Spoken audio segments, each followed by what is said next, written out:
The Munich Massacre of 1972, when innocent Israeli athletes were brutally killed for being Jewish and belonging to Israel. The massacre garnered little to no outrage. Leftists and liberals ignored it as if the slain Israelis were not human enough. The massacre resulted in no real action being taken against toxic extremist ideologies. Instead, everyone chose to forget the massacre. Yet, Israel did not. For 49 years, Israel has been reminding the world about the Munich Olympics massacre. For 49 years, the families of those killed by Palestinian extremists have been asking for justice. And after 49 years, their memory has been officially recognized at the Tokyo Olympics.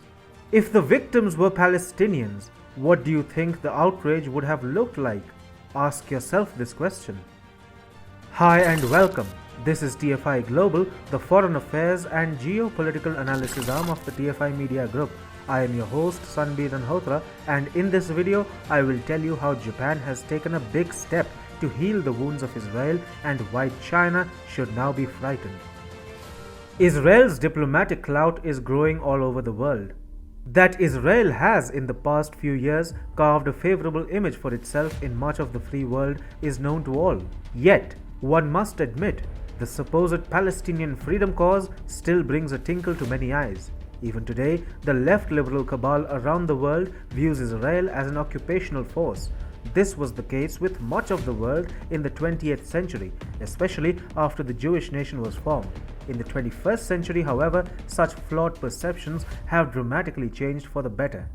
Consider this. On September 5, 1972, Palestinian gunmen from the Black September terror group took members of the Israeli team hostage at the athletes' village in Munich and brutally killed them.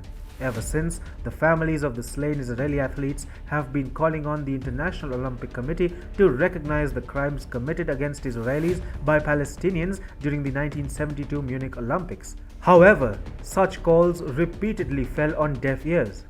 In 2012, the International Olympic Committee rejected an international campaign in support of a moment of silence to honor the Munich Massacre victims. The then IOC president, Jacques Rogge, called it inappropriate. It took a decisive Japan to ensure that the slain Israeli athletes, whose brutal murders by Palestinians have so far not been officially recognized, are given justice, and that they are remembered after over 49 years of being murdered. On Friday, during the opening ceremony of the Tokyo Olympics 2020, Israeli Olympic team members who were slaughtered by Palestinian terrorists at the 1972 Munich Olympics were remembered with a moment of silence. While commemorating the memory of the 11 slain Israeli athletes, the announcer at the opening ceremony said, "We, the Olympic community, also remember all the Olympians and members of our community who have so sadly left us. In particular, we remember those who lost their lives during the Olympic Games."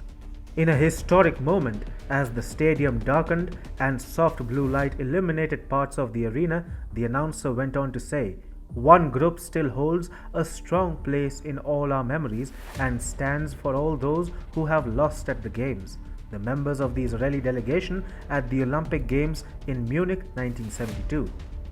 In a statement, widows Ailana Romano and Anki Spitzer, who watched the ceremony in the stadium along with members of the other families, said, "Justice has finally been done for the husbands, fathers and sons who were murdered in Munich." Israeli Prime Minister Naftali Bennett said, "I welcome this important and historic moment. May their memory be blessed." Israel's Minister of Culture and Sport, Chili Tropper, called the moment a historic justice and said, "The Tokyo Olympics have just opened, but they are already a historic Olympics. After 49 years on the main stage at the opening ceremony, the 11 heroes, the victims of the Munich Olympics, were mentioned. Better late than never." Had it not been for Japan, the memory of the slain Israeli contingent who were murdered in 1972 would not have been honored. It was the Yoshihide Suga government which made the same possible, and this shows how Israel and Japan have developed strong ties in the past few years. The growing bonhomie between Israel and Japan is no good news for China, which is increasingly eyeing a position for itself in the Middle East.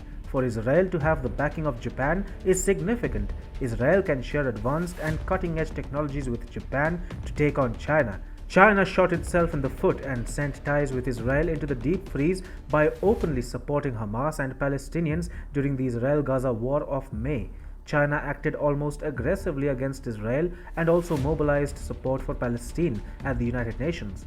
At home, Chinese state media engaged in a naked show of anti-Semitism, and Israel protested the same at an official level, saying as much. Recently, Israel and Japan signed an agreement to conduct a scientific experiment on the moon. The agreement, signed at the Japanese embassy in Israel in the coastal city of Tel Aviv, includes technological cooperation between the two countries for the purpose of the space mission. Israeli startup company Helios plans to conduct the first ever experiment to produce oxygen and metal from lunar soil, which also will be the first time in history that a new product will be produced on the moon. For it to do so alongside Japan is no less than a milestone in ties between the two countries. Recent moves by Israel show that it is positioning itself as an anti-China power. Israel recently got an observer status at the African Union, and as is largely known, China has deep interests in Africa. Now, by teaming up with Japan, Israel is making it known to Beijing that its miscalculated support for Hamas and Palestine will have significant consequences which it never foresaw.